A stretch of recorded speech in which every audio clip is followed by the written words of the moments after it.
뭐예요? 해양대군? 아니 그 의경세자의 동생인 건가? 그렇죠. 세조의 손자가 아니라 세조의 둘째 아들이었던 해양대군을 선택한 거예요. 어째서? 교수님, 세조는 왜 해양대군을 세자로 선택한 걸까요? 수양대군이라고 하는 사람은 단종이 어린 나이에 즉위한 것을 이용을 해서 결국 쿠데타를 통해서 집권을 하게 된 거잖아요. 그러니까 만약에 월산대군이나 자월산과 같은 어린 아이에게 세자가 되고 뭐 왕위에 오르게 되는 뭐 이런 일이 벌어졌을 경우에 뭐 되게 복잡한 또 쿠데타 같은 것들이 일어나지 않을까 뭐 이런 것들을 좀 복합적으로 고민했던 것 같아요. 맞습니다. 손자들이 어렸다고 생각했던 이 세조는요. 당시 8살이었던 자신의 둘째 아들을 선택한 겁니다.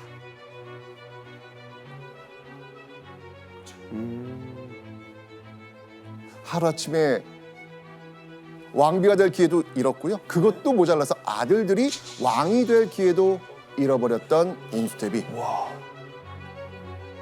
자, 그런데요. 남편이 죽고 이어진 냉혹한 현실은 이게 끝이 아니었습니다. 바로 인수대비가 새 아이를 데리고 궁궐을 떠나야만 했던 겁니다. 그래도 손자인데. 당시 왕실의 법도상 세자를 제외한 대군들은 궁궐에 있을 수가 없었습니다. 19살에 세자빈이 되어 궁에 들어왔는데 21살에 남편이 죽고 청산 과부가 되었던 인수대비. 자, 그런데 참 인수대비 마음도 참 안 좋아요. 안 좋은데 사실 이 남겨진 며느리와 손자를 바라보는 세조와 정의왕후의 마음은 또 어땠을까요? 그렇네.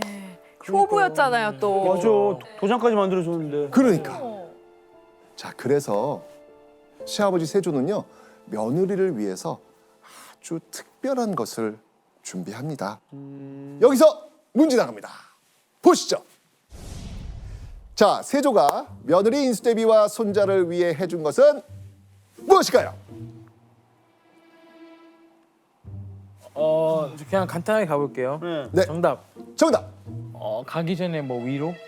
아하. 위로는 당연히 해주겠죠. 당연히 해줬죠. 네, 너무 아끼는 며느리인데. 네. 나단 오답. 그 궁에 있으면 안 되니까 궁 바로 근처에다가 뭐 새로운 뭔가를 현재 그 룰은 어기지 않되 새로운 걸 만들어준다. 뭐 이런. 동현 씨 정답.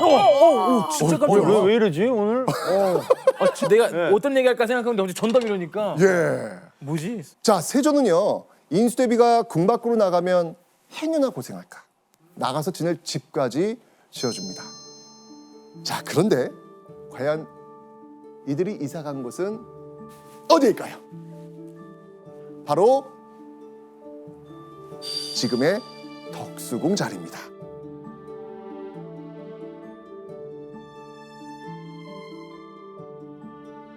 이렇게 또 이렇게 연장이 이렇게 확장이 됐구나. 그렇습니다. 그렇게 인수대비는 시부모님과 떨어져 살게 됐지만 여전히 최고의 며느리로서 본분을 다합니다. 자, 그리고 이때요. 이 인수대비가 특히 심혈을 기울여서 정성을 쏟은 것이 있습니다. 바로 자식들의 교육 문제였습니다. 인수대비는요. 자신의 아이들에게 항상 공부와 책을 가까이 하도록 가르쳤는데요. 이런 기록이 남아있을 정도입니다. 보시죠.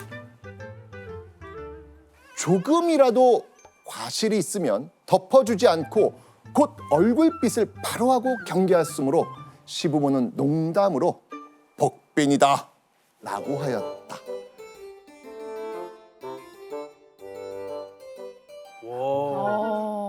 복빈이 뭘까요 지금? 조금이라도 뭔가 그 아들들이 잘못하면 막 안 덮어주고 막 혼내고 엄격한 엄마. 엄마가 맞습니다. 자, 이 폭빈이라는 농담을 들을 정도로 참 엄한 어머니였던 인수대비. 실제로 본인이 공부도 잘했던 만큼 또 그 밑에서 아이들은 열심히 공부할 수밖에 없었겠죠. 특히 둘째 아들 기억나요? 둘째 아들 이름? 자을 산군. 산군. 그렇죠. 둘째 아들인 이 자을산군은 인수대비처럼 책을 참 좋아했다고 합니다. 그뿐만 아니고요. 인수대비의 그 아들들은요. 모두 효심이 깊고요. 홀로 남은 어머니 인수대비를 지극히 섬겼다고 합니다. 자, 세월이 흘러서 인수대비는요. 세 자녀의 결혼식까지 모두 치릅니다. 자식들의 교육에 결혼까지. 자, 이렇게 인수대비가 궁박 생활에서 안정을 찾아갈 무렵. 인수대비의 인생을 다시 한번 뒤흔드는 충격적인 사건이 일어납니다. 1468년 9월 시아버지 세조가 병으로 사망한 겁니다.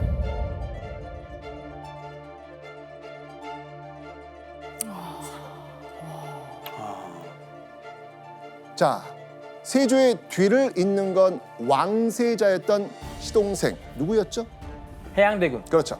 자, 이 해양대군 그게 누구죠? 예종? 맞습니다. 아. 맞습니다. 그가 바로 조선의 제8대 왕 예종이었습니다. 자, 그렇게 한때 세자빈이었던 인수대비는요, 궁 밖에서 시동생이 왕이 되는 것을 지켜봐야 했습니다. 그런데 예. 그로부터 1년 후 1469년 11월 인수대비의 집에 갑자기 누군가가 찾아옵니다. 그리고는 다급한 목소리로 이렇게 말하죠. 대군을 빨리 궁궐로 모셔가야 합니다. 이게 무슨 일이 생겼다.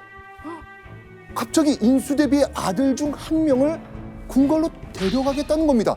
대체 이게 무슨 일일까요? 뭐지?